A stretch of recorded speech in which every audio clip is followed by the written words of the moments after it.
We are losing our listening.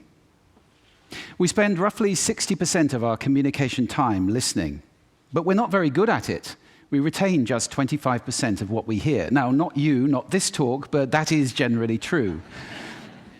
Let's define listening as making meaning from sound. It's a mental process, and it's a process of extraction.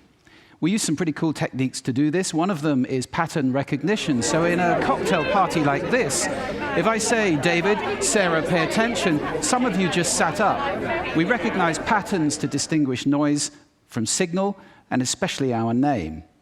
Differencing is another technique we use. If I left this pink noise on for more than a couple of minutes, you would literally cease to hear it. We listen to differences, we discount sounds that remain the same. And then there is a whole range of filters. These filters take us from all sound down to what we pay attention to. Most people are entirely unconscious of these filters, but they actually create our reality in a way because they tell us what we're paying attention to right now. I'll give you one example of that. Intention is very important in sound, in listening.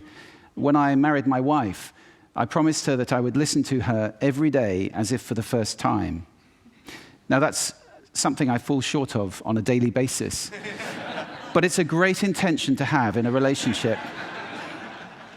But that's not all. Sound places us in space and in time. If you close your eyes right now in this room, you're aware of the size of the room from the reverberation and the bouncing of the sound off the surfaces. And you're aware of how many people are around you because of the micro noises you're receiving.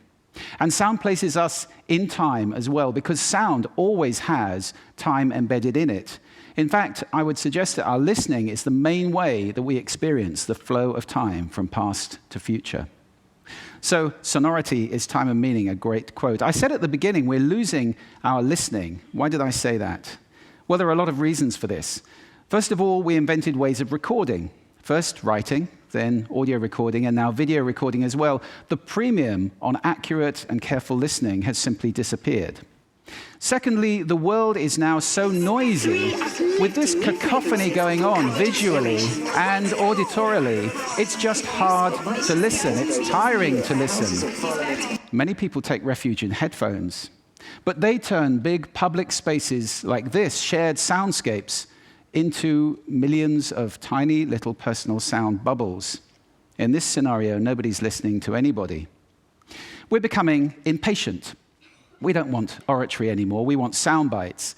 And the art of conversation is being replaced, dangerously, I think, by personal broadcasting.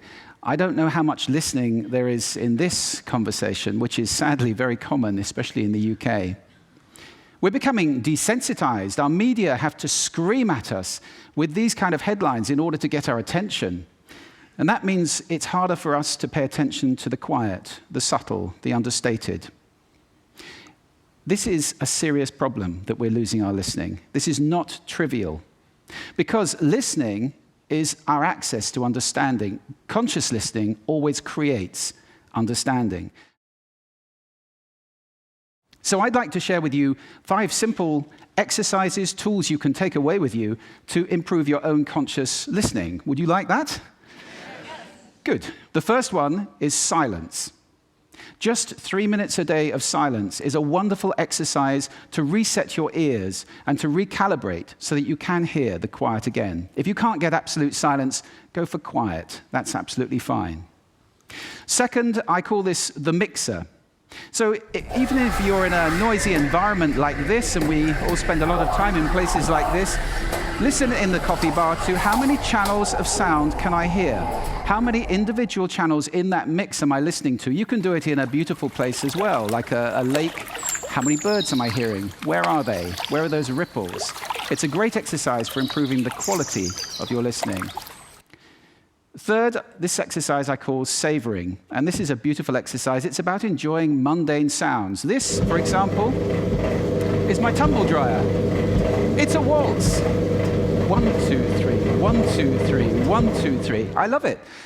Or just try this one on for size.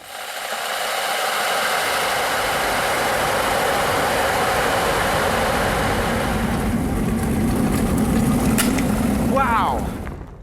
So mundane sounds can be really interesting if you pay attention. I call that the hidden choir. It's around us all the time.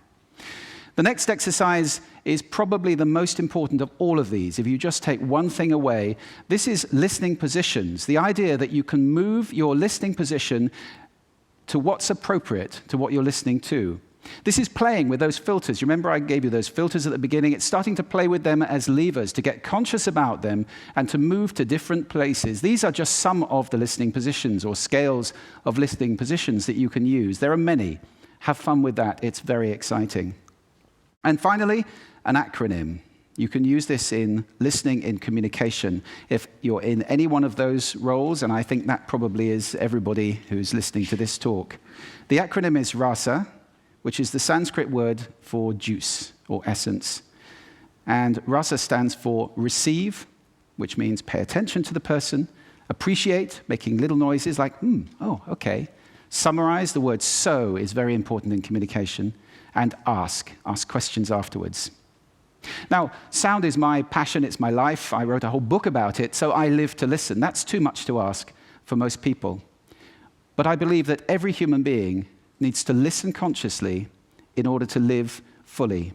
Connected in space and in time to the physical world around us, connected in understanding to each other, not to mention spiritually connected, because every spiritual path I know of has listening and contemplation at its heart.